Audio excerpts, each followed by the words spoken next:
Hey, what's up there? You've got Johnny Brento. For this episode of Production Shooting from the Hip, I wanted to take you guys along as I complete a little project for this weekend's shoot of our new project, G.H.O.S.T. What we have to do, in the role of producer, you get to do many things, and hopefully once in a while some of those things actually draw on your strength.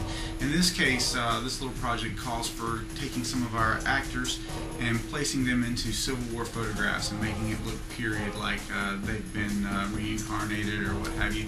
And as it so happens, I'm a professional graphics designer. That's my day job. That's what I do. I work right here for a large national bank, creating graphics for on-site promotion.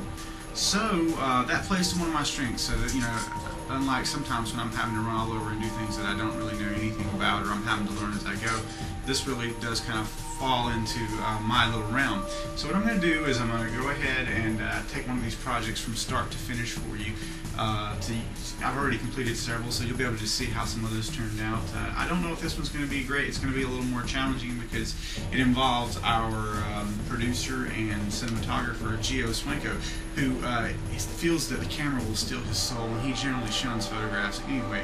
But as it turns out, he typically has glasses on, so that's a particular problem with regards to reflection and things like that, making it fit into an old photo where typically they didn't have those kinds of shades. But I'm going to try to degrade the image enough to make it work. But anyway, enough chit chat. Let's get on to the program, and we'll actually try to do this. Scott Thomas playing the role of Johnny Reb in G.H.O.S.T, and here we see that he's in traditional Confederate officer's uniform with a degraded picture. Now, I've tried two different things here with regards to the finish. Old photos typically are black and white. Sometimes if they're left in the light, or the iodine was wrong or whatnot, or too much mercury, I'm not sure, they come out sepia toned. So it seems sensible for us to recreate that for some of the images. Now, I should let you know how these images are going to be used in the film. The main character picks them up and starts shuffling through them, and then makes some comments about them, which kind of hints at our character's name, really. And so they're not going to be focused on. It's okay for them not to be perfect, but in this case, we want to make them really imperfect so that they look authentic and actually degraded. So that's what we're about today. So I'm just cruising along here, and you're seeing some of the ones we finished. There's good old Uncle Strabo. There's Dr. Savini as the Indian trapper, I guess.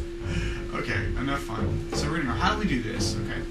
Well, the first thing we do is we have to have our source image that we're going to work from.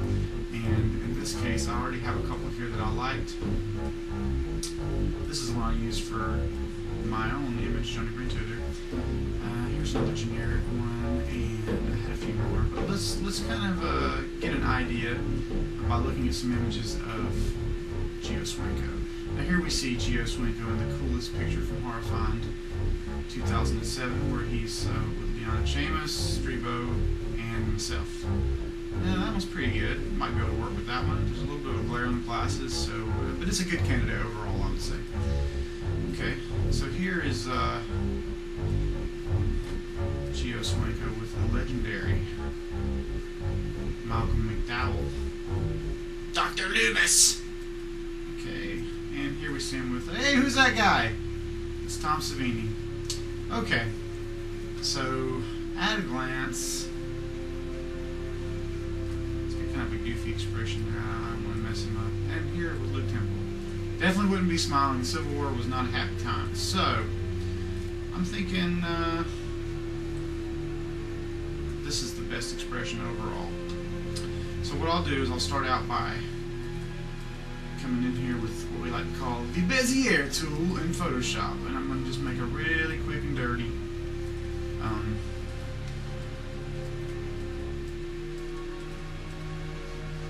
crop of his face.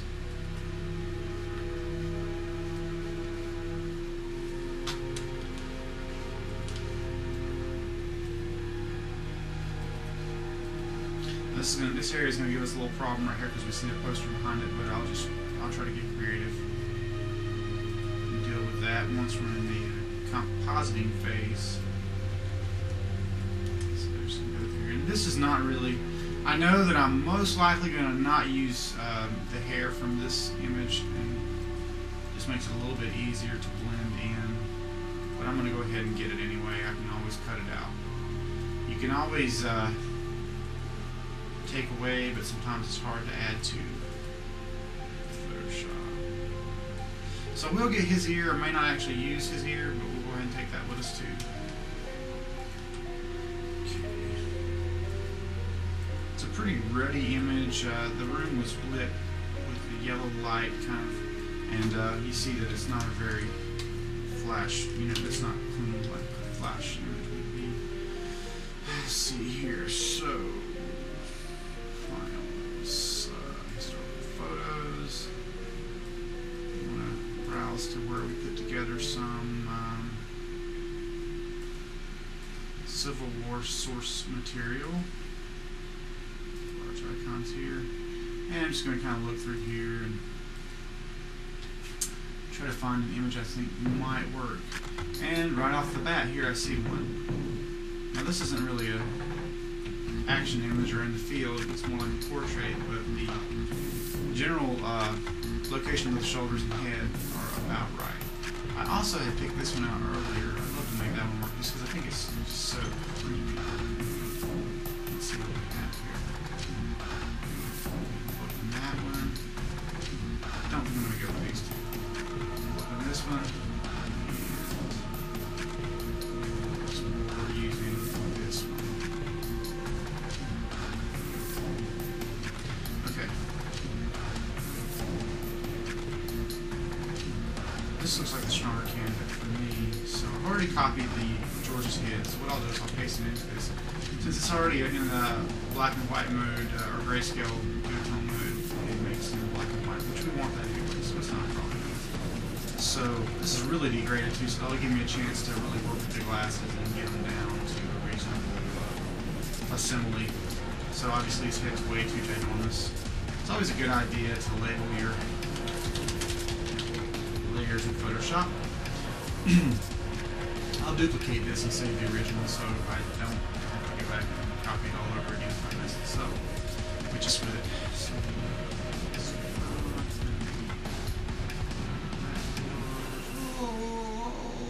see, it looks a little too small there, so I haven't accepted that yet. So I'm going to put it back. Yeah, the hairstyle is just not working at all.